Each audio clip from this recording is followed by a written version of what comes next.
Hey everyone, welcome back. You know how we're always on the lookout for new ways to manage ADHD, right? Always. Well, this one, This is a good one. yeah, this one's pretty out there. Yeah.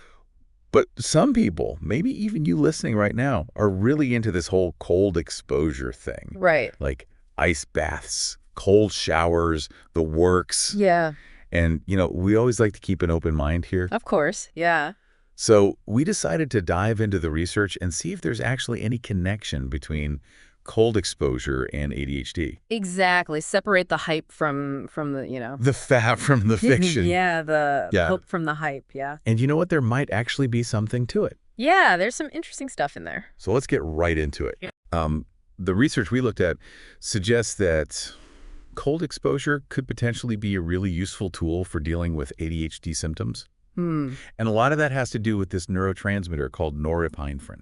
Right. Now, norepinephrine, it's kind of like, when you're feeling sluggish and you splash some cold water on your face and suddenly you're like, whoa, okay, I'm awake. Yeah, exactly. Like that jolt. That's norepinephrine kicking in. Yeah. It's responsible for that boost in alertness, focus, helps you think clearly. So for someone with ADHD who might naturally have lower levels of norepinephrine, Right. could cold exposure actually make a difference there? Well, that's what researchers are trying to figure out, and some studies do suggest that, yes, cold exposure can lead to a surge in norepinephrine, which, in theory, could mean good things for focus and attention, especially for those who struggle with it.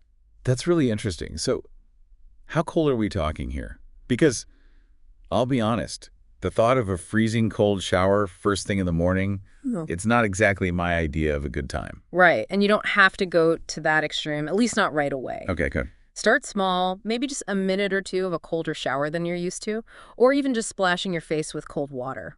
Yeah, okay. That seems doable. The key is consistency, like most things. And it's not just the norepinephrine, right? There's something about the actual experience of cold exposure that seems to have an effect. Oh, absolutely. Think of it as a sensory wake-up call. Okay. That feeling of being wired and tired that's so common with ADHD. Yeah, all too well. Cold exposure can be like hitting the reset button on your senses, helping your body kind of recalibrate and find a more balanced state.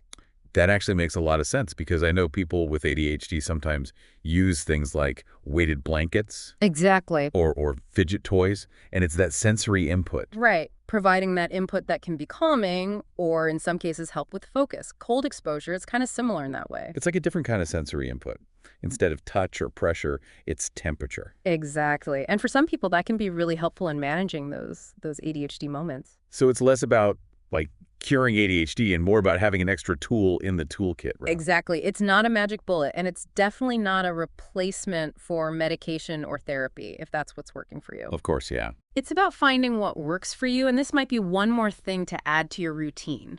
And I think that's a really important point because everyone is different, and what works for one person might not work for another. Absolutely. And it's always, always best to talk to your doctor or therapist before making any big changes to how you manage your ADHD. Couldn't agree more. It's all about finding that personalized approach, right? 100%. Well, there you have it. Who knew that something as simple as cold water could have such a potentially big impact on ADHD? It's definitely something to think about, right? Food for thought, for sure. Definitely. So the next time you're feeling a little scattered, maybe give that cold water splash a try. You never know. It just might help. Until next time, stay curious, everyone. And stay cool.